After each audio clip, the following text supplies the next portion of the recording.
Furniture सबके घरों में होगा ही, नहीं तो जिस पे बैठे हो वो मेरी संस्था का फर्नीचर ही है। लेक्चर स्टैंड किस में आएगा? फर्नीचर में। जिस पोडियम पे मैं खड़ी हूं ये किस में आएगा? फर्नीचर में। जिस टेबल कुर्सी पे टेक्नीशियंस आप बैठते हैं ये किस में आएगा? फर्नीचर में। तो फर्नीचर कोई ऐसा शब्द नहीं है कि बहुत मुश्किल हो।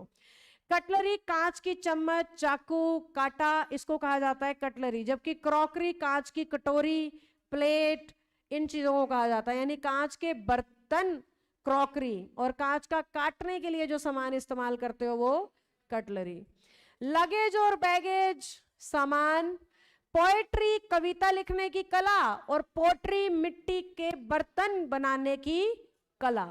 सीनरी, दृश्य, क्रॉकरी मैंने बता ही दिया। वर्क जो ढूंढ रहे हो, इंफॉर्मेशन जो मैं तुम्हें देने लग रही हूं, सूचना, बातें, सलाहें, ये लो सलाह भी आई गया। सोप, जो तुम में से अभी नहाना जिनका जारी है वो इस्तेमाल करते होंगे, जिन्होंने छोड़ दिया है बात अलग है। ब्रेड, अंग्रेजों की रोटी होती है भाई ये, मतलब हम पका के खाते हैं, वो बनी बनाई सेक के खा लेते हैं। आजकल मिलती भी तो है पैकेट में ब्रेड।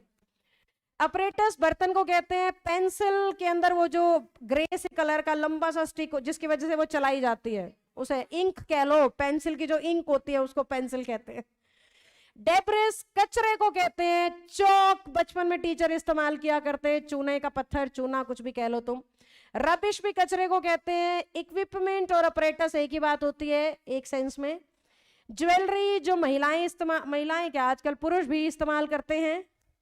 ब्रिक, घर बनाने के लिए। हेयर, जो तुम्हारे अभी सलामत है। स्टोन, वो गाना था कोई पत्थर से ना मारे, तो ये वही वाला पत्थर है, ठीक है। ये सारे के सारे नाउन अनकाउंटेबल हैं। कैसे? जोर से बोलो, नहीं तो वो कैब सुनने लग जाऊंगी, पहले बता रही हूं। एक ही तलवार होती है मेरे पास तरकश में से निकाल के चलाने को। ये सारे कैसे नाउन हैं?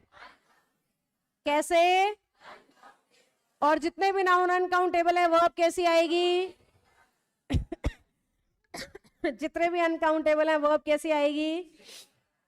कभी इनके साथ एस या ईएस का इस्तेमाल, यानी आप फर्नीचर्स नहीं बोल सकते, लगेजेस नहीं बोल सकते, ब्रिक्स नहीं बोल सकते, एडवाइजेस नहीं बोल सकते। और वर्ब भी कैसी आएगी?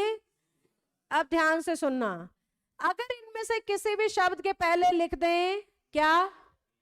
ऑल, या फिर सम, या फिर सेट्स ऑफ, या फिर पार्ट्स ऑफ, या फिर pieces of, bars of, cakes of, ऐसा कुछ हिंट मिलेगा तुम्हें, तो फिर इनके टुकड़ों की बात हो रही है। और इनके टुकड़ों की बात हो रही है तो वर्ब कैसी हो जाएगी?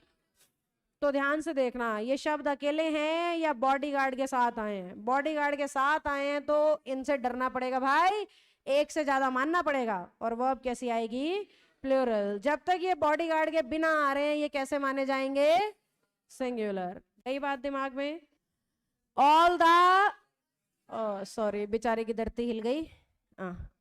ऑल द, एस हटेगा पर हैव सही है, किसकी वजह से? समझ में आई क्या बात? अभी सिखाया था, ऑल हैव सम ऐसा कुछ लग गया तो वर्ब क्या हो जाएगी? प्लूरल। तो ऑल लगने से हैव तो सही है, लेकिन फर्नीचर पे एस तो कभी भी नहीं आएगा। अगले में बताना, लगेज पे भी एस एस का इस्तेमाल नहीं हो सकता। अगला बताना, एस नहीं आएगा, पर मैनी आर्टिकल की वजह से वर्ब तो बिल्कुल सही है। समझ पा रहे हो? श्योर हैं?